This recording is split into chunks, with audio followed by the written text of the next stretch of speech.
Thank you for jumping on the call with such a short notice. Obviously tells you that you're hungry, you're coachable. That's awesome. Today I wanted to do a quick call. It shouldn't take too long, but I wanted to do this quick call because I wanted to talk about a topic that's super, super important that is a lot of times overlooked. All right. So I want to talk about the 10 things you need to get together before you start. So before you get into the final expense business, before you start producing, there's three main areas. There's 10 things, but three main areas. Okay. Number one is life. You got to get your life together.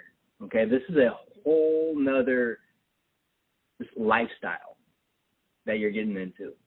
This ain't something that you can just kind of do on the side and, just do it for 1 or 2 days a week and then expect to make $200,000 this year. I know that's what everybody's looking for. It doesn't exist. And so you do have to get your life together. You have to get yourself together, okay? And you have to get your finances together. Those are the three things: life, self, and finances, all right? Starting off with your life, you got to get your relationships together. Most importantly, your marriage, if you're married, or whatever kind of romantic relationship that you have, you got to get that together. Why do I say that? Because your wife or your spouse has to be game. They have to be on the same page as you in regards to starting a business. They got to know what it's going to take. They got to know what kind of hours you're going to have to work, what kind of sacrifices that you're going to have to make at the beginning. So important. You can't just go into business expecting that you're just going to be able to work 9 to 5 and then you're going to make $100,000. That ain't going to happen. Hello, whoever came in. You got to just mute your phone, please. That would be awesome.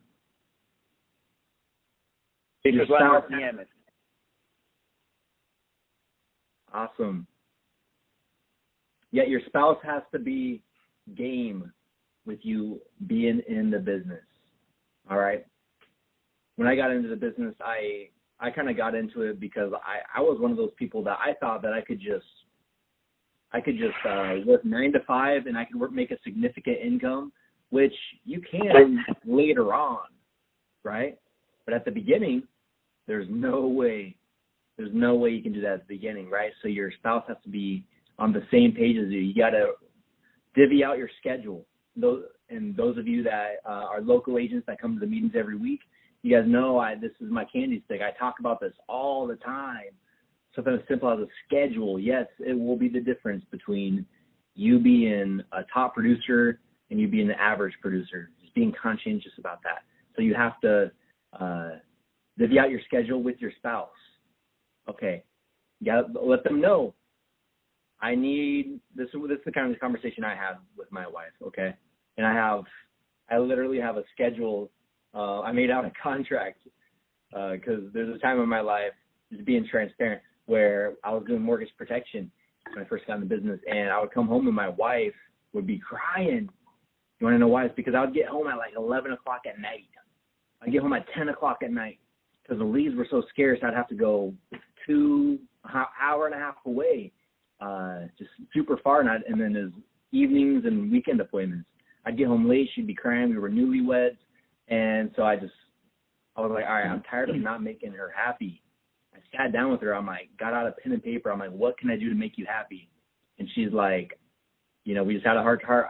She said, I know that you have to work long hours on certain days, but, can you meet me in the middle?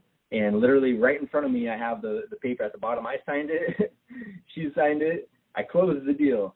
And it says Saturday, this time to this time. Mondays, this time to this time. Tuesdays, this time to this time. And it just breaks it all down. And she wanted me to make her happy. She wanted to see me twice a week for lunch. I go and visit her. This ain't the kind of stuff that you can just like put on the back burner and just wing it. Like, this is serious stuff to where if you communicate with your family, communicate with your loved ones, whether you're married, not married, whatever, get on the same page. It's going to make you so much more successful. There's going to be so much less stress. So you just got to communicate and get realistic expectations, okay? You got to stop unproductive relationships. Once again, we're talking, this is the one of the three areas is life, the first one here. You got to get your unproductive relationships out of your life, okay? I was listening to something here this morning, and it was saying that the top 5 people that you spend the most of your time with, those are the people that are gonna mold you. You're gonna be exactly like those 5 people, right? So if your 5 best friends are losers, you're gonna be just like them, in time, right? Because people don't like those that are different from them. They're always gonna be, why are you working so much? Why do you want to make that much money? You don't need to make that much money. Trust me. So you got to have the mindset to where, okay, do I want to really be serious about this? Do I really want to be serious about business and be the best that I can be? You got to make some hard decisions and cut some people out of your life and introduce different people out of your life. You want to have the type of friends and relationships with people to where you're only hanging out with leaders. You're only hanging out with people that you want to be like one day, right? Things like that. Start with the productive relationships. Number 3 is schedule. Kind of talked about it a little bit. What days will you work? What hours will you work? When will you set your appointments? When will you door knock? Those of you that want to build later on. When will you recruit? When will you meet with them? When you getting your haircut every week, right? When are you getting your shoes polished? All these little itty bitty things. I never understood when people would tell me that they're busy, and they're so busy they couldn't even squeeze in a half-hour conversation. But now that I'm a business owner, now that I've been doing this, I completely understand, and I just micromanage my time. I won't talk about that much. The number 2 area is yourself. You got to get yourself together, all right? Self-improvement. You got to always be seeking counsel, not only from your upline, from your manager, your mentor, also from other agents. Always want to be improving. You have a no sale. Hey, it kind of went like this. This is when I felt like I was kind of losing the sale. What do you think I can do next time? Okay, you don't have that mindset, oh, nobody would have sold this person. They're just dumb. Well, I'm sorry, but you're not going to be able to grow with that kind of mindset. Always have the growth mindset. What can I do, right? Listen to audiobooks. If you've known me for any length of time, you'll know that I love listening to audiobooks. I have a membership with Audible, and I get 2 credits a month. And I buy 2 audiobooks, and in between appointments, on my downtime, things like that, I listen to the audiobooks, and I've learned quite a bit of stuff. It's awesome. Number 2 with the self category, you got to have belief, okay? You got to have belief in the system, in the product, in your agency. How will you keep your belief going down the road? Okay, you got to believe that you're in the right position, right? And if you're not, I hope that hope nobody's not. But if you're not, seriously, find what's gonna make you happy. Find what's gonna make you feel like you're helping people, right? Number 3, motivation. There is nobody in this world that just wakes up motivated. Maybe some people. My pastor's kind of seems like with that kind of guy. He's always like happy. He's always just like bouncing off the walls, like happy to see people. I don't know what he does to get that motivation, but whatever makes you motivated, find it and do it. If you ride along with me, those of you that have, you'll be able to testify that right before I'm in between appointments, I'm always jamming out to like super loud, super upbeat music, and I'm like head bobbing, and I'm like, just dancing with the music. I'm getting myself in the zone. That's what I have to do. And then once I'm in the zone, forget about it. They open up the door and they're home. It's pretty much a done deal in my mind. What steps will you take to stay motivated? I listen to, I go on YouTube and I type in motivational speeches, and I know it sounds cheesy. Everybody wants to be that type of person that just wakes up and they're already motivated. Maybe that exists. For me, that's what works for me, and I'm not afraid to talk about it because I think it's normal. Book recommendation that I have for self is, if you have a pen and paper, guys, it's Influence, the Psychology of Persuasion. I do have a whole entire hour-long conference call talking about all the sales tactics with that. If you haven't heard that, if you weren't on that call, send me an email. You definitely need to hear it. Phenomenal. It's, once again, Influence, the Psychology of Persuasion. Get that on Audible. Okay, third area. I told you I'd be quick.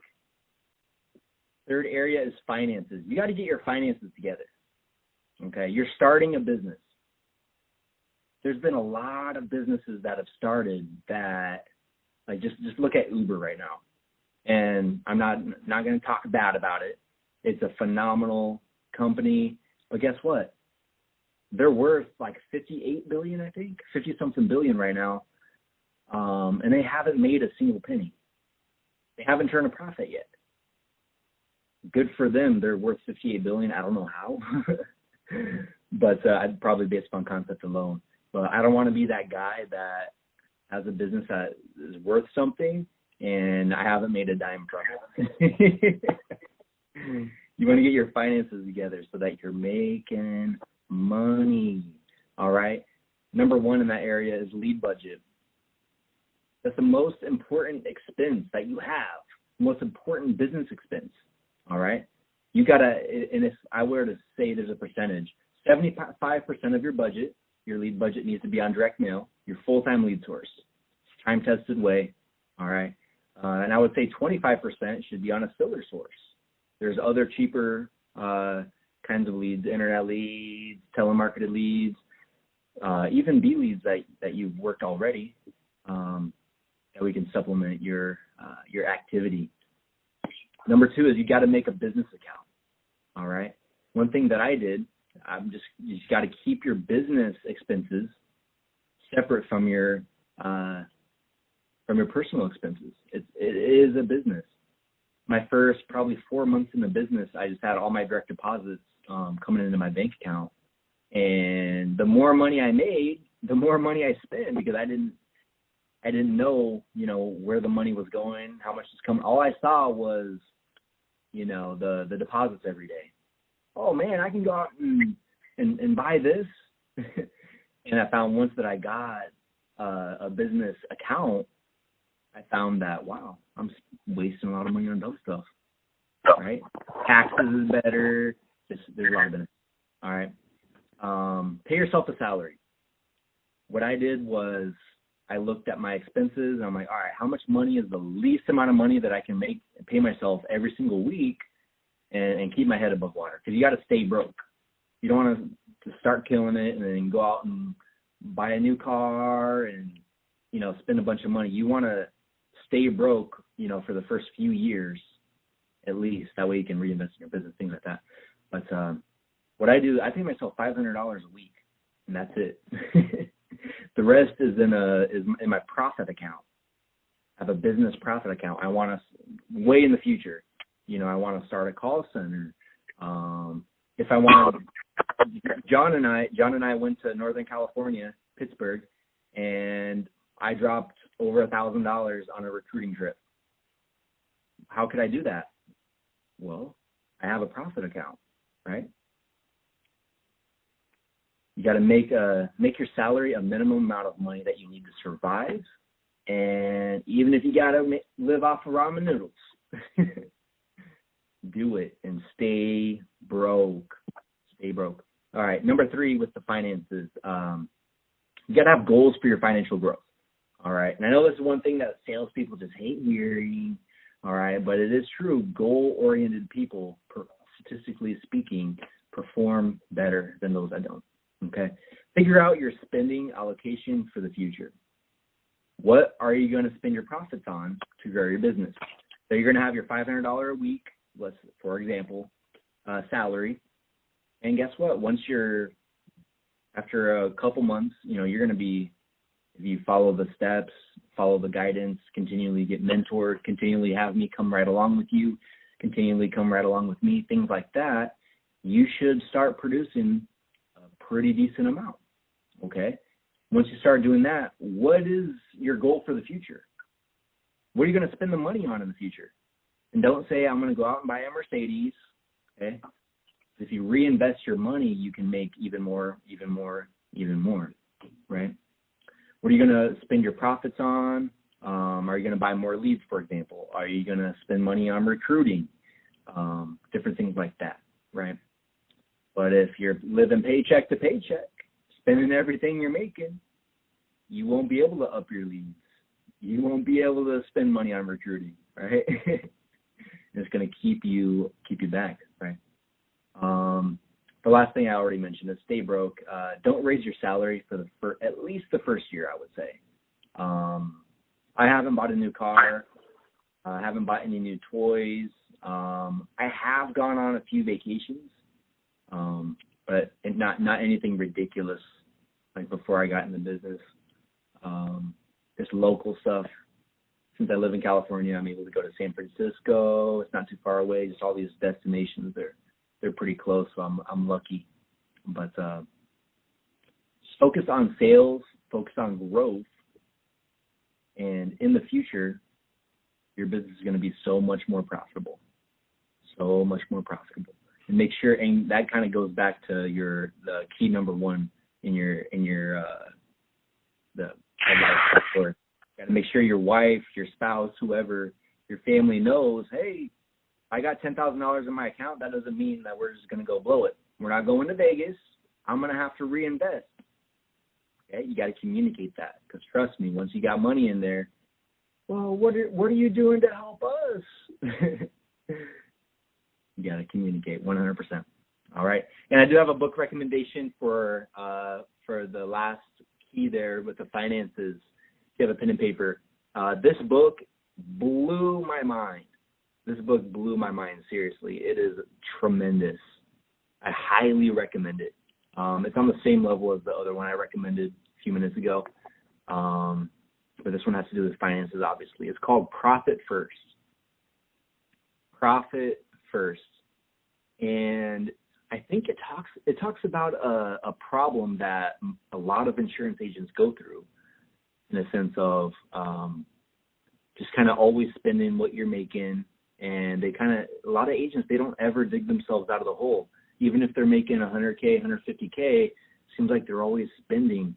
And this book, I mean, it's just mind-blowing. You'll have to see for yourself. But it just kind of goes into how you can kind of bootstrap your business in a way that and kind of allocate your finances. He has this whole system. I won't get into it. But he has this whole system to where he has a certain percentage go into one bank account, another percentage for taxes, let's say, go into another account, certain percentage go into another account for profit, another percentage goes into another account for expenses. And he has this whole layout and kind of has like this model that you can follow for like, all right, year 5, you can tweak it, and he really goes in depth, and it's really helpful. It's really helpful. So, all right, guys. Told you it'd be a short call. Didn't want to disappoint. Just to recap, in closing, remember we talked about the 10 things to get together before you start.